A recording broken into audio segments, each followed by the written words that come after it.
When we were young, we observed one thing, which is how our parents' food can actually make people happy.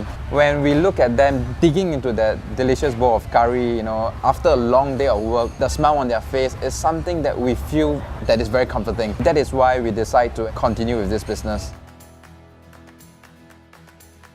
Hi, I'm Edric.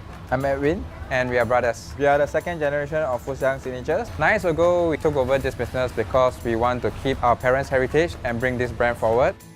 If I did not remember wrongly, it's somewhere during my primary school days, my parents were actually starting to sell curry then. And at that point of time, the first time I ate curry, it was a wonderful experience for me. And we want to continue bring the joy and happiness from our parents to the future generations to come. To us, a good curry must be comforting for the soul. It must be able to give us a sense of belonging. Of course, it must have the right level of spiciness, not being too unbearable because spiciness will just overpower everything.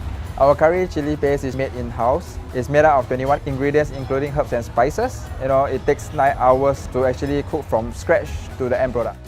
My brother and I were actually in the fashion industry before coming back to this business. Along the way, we wanted to go into different trades, but ultimately we still come back to F&B. The reason why we plan to take over this business, because when we were young, we actually noticed how our parents' food can make people happy. And we believe in our parents' recipe and we want to bring it forward so that the future generations can actually enjoy the food that we grew up with.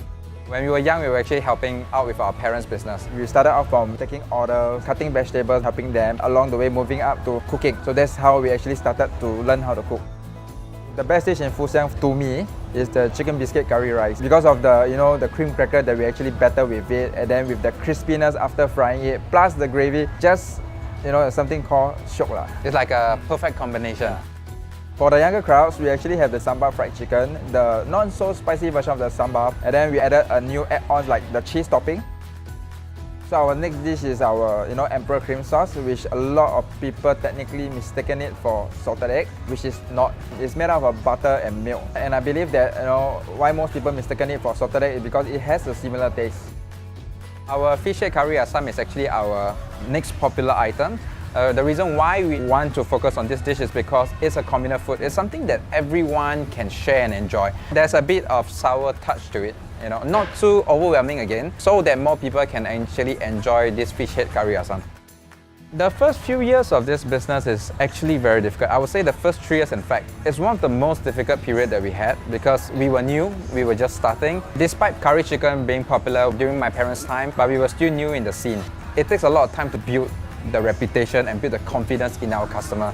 Our plans for Xiang is to bring this brand internationally. We want to also make our chicken curry an iconic dish because in Singapore, there's so many iconic dishes, but chicken curry isn't one of them. I understand it's actually a very bold statement, but that's the direction that we're heading to. On top of that, we want to inspire and nurture the younger generations to take up the F&B trade. If we don't do it, no one else will. We do not want the taste of Singapore to just disappear. We want to make sure that the future generations can actually enjoy the foods that we have.